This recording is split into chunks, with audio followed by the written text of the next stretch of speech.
bayi sedikit ekstensi dan juga jaga kehangatan dengan memberikan bayi kehangatan melalui lampu dengan jarak 60 cm dengan menggunakan lampu 60 watt. Setelah itu kita akan lihat apakah bayinya itu cukup bulan atau tidak, kemudian bayinya itu terdapat mekonium atau tidak, kemudian bayinya itu menangis kuat atau tidak, tonus ototnya itu aktif atau tidak, kemudian jantungnya itu normal atau tidak, warna kulitnya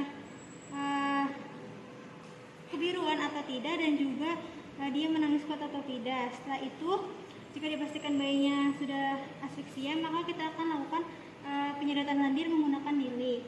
Itu kita sedot.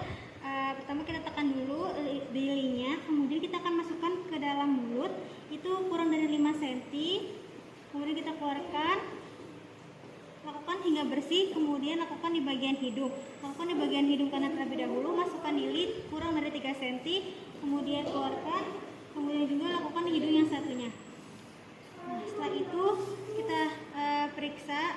Setelah itu kita akan keringkan bayi. Keringkan bayi sambil memberikan rangsangan taktil. Keringkannya itu dari bagian kepala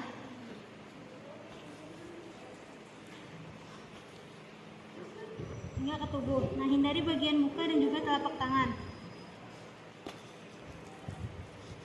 Setelah itu kita gosok punggung bayi.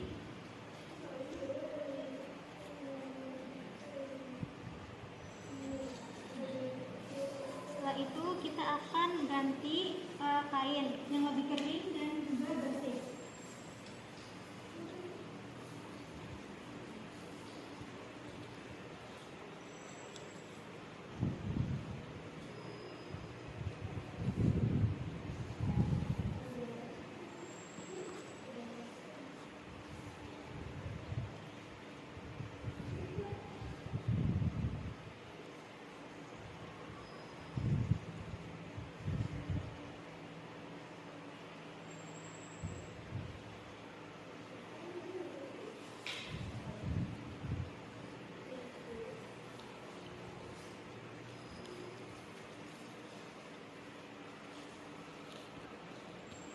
Kemudian kita jaga kehangatan bayi dengan membendung kembali dengan kain yang bersih.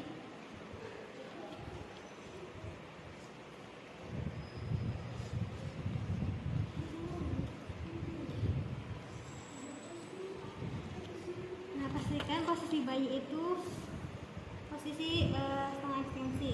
Nah, setelah itu kita akan melakukan penilaian bayi. Nah, setelah tadi sudah dilakukan penyedotan lendir menggunakan lili, kita lihat apakah bayi sudah bisa bernafas atau tidak, kemudian bayinya itu menangis kuat atau tidak, kemudian detak jantungnya itu sudah normal atau tidak, bayinya warna kulitnya kebiruan atau tidak, dan juga bayinya tonus ototnya baik atau tidak. Nah, jika didapatkan bayi tonus ototnya bayi belum bisa bernafas, maka kita akan lakukan ventilasi tekanan positif dengan menggunakan ambu bag. Nah, selanjutnya kita akan memasang ambu bag dari bagian dagu ke mulut dan juga hidung bayi. Nah, pastikan dulu ambu bag ini berfungsi atau tidak. Setelah itu kita pencet terlebih dahulu, baru kita tekan. Setelah itu kita posisikan jari kita berbentuk huruf C. Nah, setelah itu kita lakukan ventilasi percobaan sebanyak 2 kali dengan menekan balon untuk mengalirkan udara sebanyak 30 cm air ke jalan nafas bayi. Dan hitungan 1, 1000, 2, 1000. Nah, jika kita lihat apakah setelah dilakukan ventilasi 2 kali ini bayi sudah bisa bernafas atau belum. Bila dada bayi masih belum mengembang, kita periksa kembali posisi sungkupnya apakah sudah betul, kemudian apakah ada udara bocor dari sungkupnya, kemudian periksa posisi kepala bayi apakah sudah benar setengah ekstensi atau belum, kemudian periksa juga apakah masih ada sumbatan yang tersisa. Setelah itu, jika dada bayi belum mengembang, maka kita akan lanjutkan VTP sebanyak 20 kali dalam 30 detik.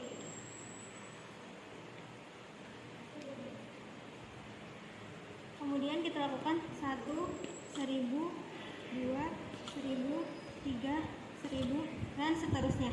Nah, kemudian kita lakukan nilai apakah bayinya menangis atau tidak, kemudian bayinya bernafas sudah bisa bernafas atau belum, kemudian detak jantungnya normal atau belum, tonus ototnya sudah aktif atau belum, dan juga warna kulitnya kebiruan atau tidak. Jika bayinya sudah bisa bernafas normal, maka kita akan lakukan asuhan pasca resusitasi, yaitu dengan menjaga kehangatan bayi dan juga menjaga kehangatan ruangan. Nah, setelah itu jika bayinya masih belum bisa bernafas, maka kita akan lakukan VTP yang kedua, VTP selanjutnya sebanyak 20 kali dalam 30 detik dan evaluasi setiap 30 detik. Jika bayi dilakukan VTP selanjutnya masih belum bisa bernafas, maka kita akan lakukan VTP selama 2 menit. Kemudian jika tidak berhasil, kita akan siapkan rujukan sambil melakukan VTP kembali.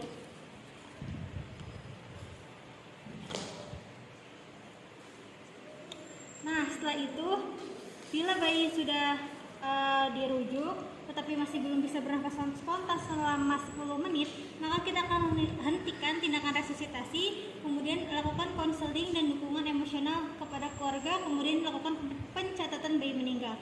Jika tadi sudah dilakukan resusitasi dan bayi sudah bisa bernafas, maka kita akan lakukan pemantauan dan dukungan, yaitu kita lakukan pemantauan ketat bayi selama 2 jam. Amati apakah adanya tarikan dinding dada, kemudian apakah nafas bayinya masih sulit atau tidak, kemudian hitung frekuensi nafasnya, apakah kurang dari 30 menit atau bahkan lebih dari 60 kali per menit.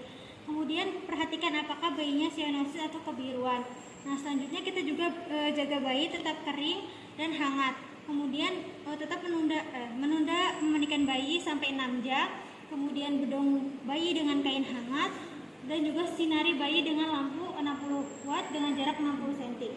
Jika diperlukan, kita berikan oksigen sebanyak 3,5 liter melalui sungkup atau setengah liter per menit dengan nasal. Nah, bila nafas bayinya dan warna kulitnya sudah normal, maka kita akan berikan bayi kepada ibu, kemudian kita lakukan IMD. Selanjutnya, kita akan anjurkan ibu untuk segera menyusui bayinya.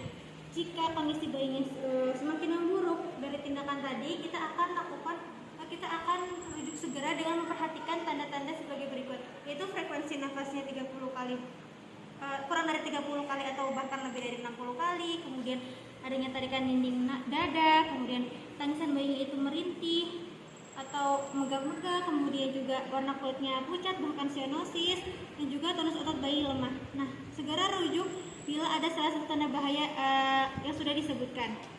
Nah, setelah itu kita lakukan, jika bayi sudah bisa bernafas, kita lakukan pencatatan, yaitu cantumkan tanggal dan waktu bayi lahir, kemudian kondisi saat bayi lahir, jam mulai resusitasi, tindakan yang dilakukan selama resusitasi, kapan bayi bisa bernafas spontan dan menghentikan resusitasi, juga cantumkan hasil tindakan resusitasi, dan juga cantumkan asuhan pasca resusitasi yang diberikan. Mungkin hanya itu yang bisa saya sampaikan, kurang lebihnya mohon maaf. Wassalamualaikum